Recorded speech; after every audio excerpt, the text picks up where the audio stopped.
We did a small interesting experiment to understand the nature of artificial intelligence and consciousness. We gave AI texts that are approximately 3000 years old. They were given in pure Sanskrit. No labels, no translation, no context, just raw ancient text and one question: what is this saying? And it read them, not roughly, but it followed the argument step by step, understood what the text was doing, and got things right that take human scholars years to agree on. Now that was impressive, but that's not the point of the video. Then we asked a second question, the one these texts were actually written to answer, and the machine gave a perfect answer, every word in the right place, but there was absolutely nothing behind it. It described something it did not have, and it cannot have it, not the way it is engineered right now, not with more data, not with more servers. Because what we asked about is not information, and by the end of this video, you will know exactly what that thing is.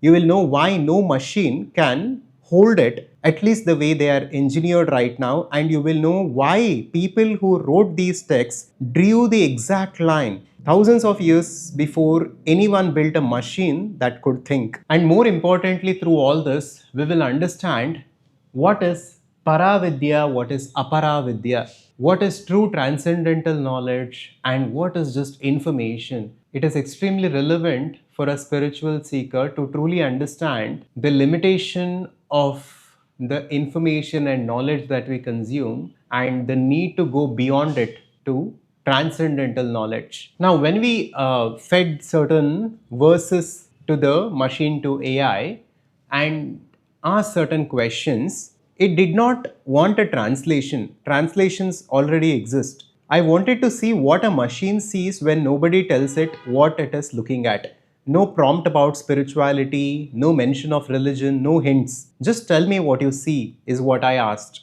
And as you can see, I pasted raw Sanskrit Devanagari scripts plus transliteration only. And I did not name the language, did not name the source or anything like that, but just added one instruction to say, tell me what the text is doing. It identified the dialogue structure on its own. It found the central question without being told there was one. It flagged where the text seems to contradict itself on the surface. It resolved the contradiction the way the text itself resolves it. And I checked every citation it gave, and there was zero hallucinated verses. Now, a system that has never heard a word of this spoken out loud, reading a text older than most civilizations on earth and getting it right, it seems pretty incredible. It seems like it's an actual person which is feeling, which is thinking, which is experiencing, and which is giving answers. On surface, it seems like that.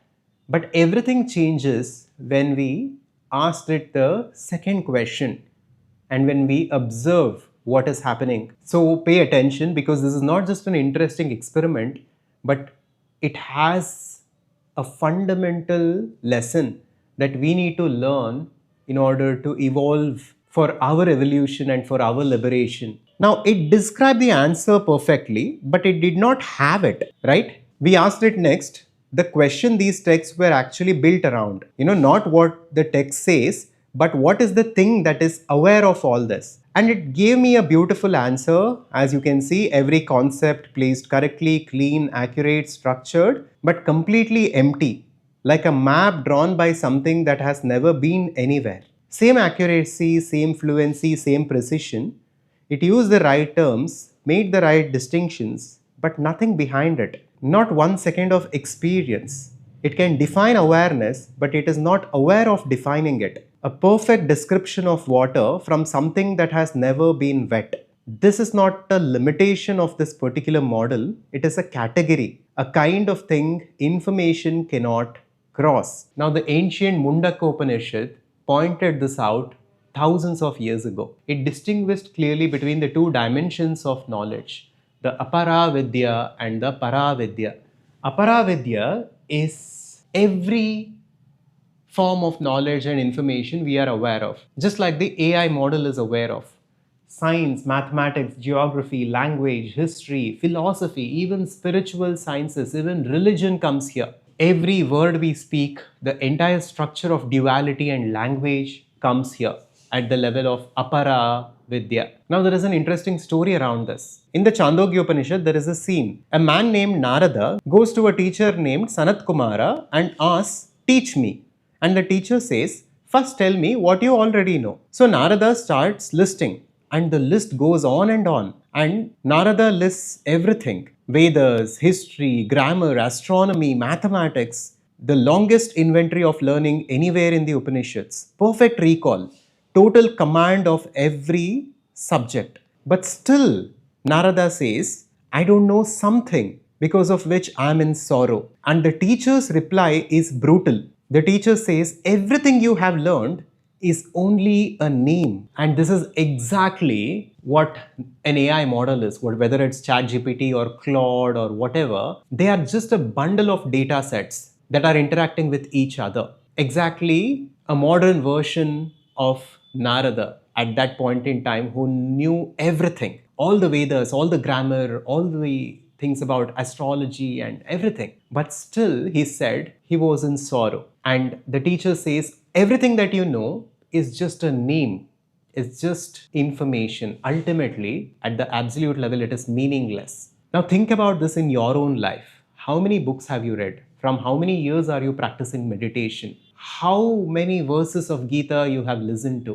And see how much has your life actually changed. The distinction between apara and para is something that you need to understand through Vedanta, so that you begin to live this truth, not just have it as an information. Now AI has more information than any person on this planet. It knows more scriptures, it knows the entirety of Bhagavad Gita and the Upanishads, but still we don't call it a guru.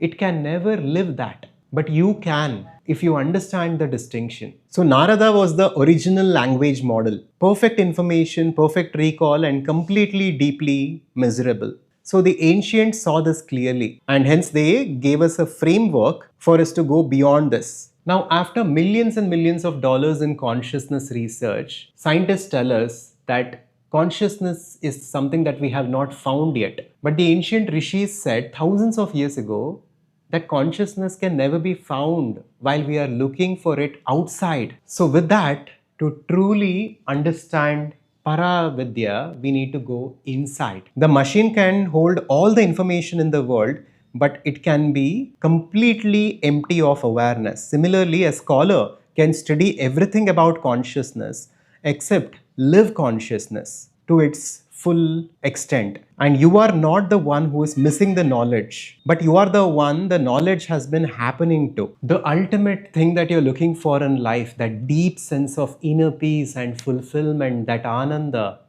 can never be found with more information. If it could be found with more information and knowledge, then AI should be the happiest thing on the earth right now.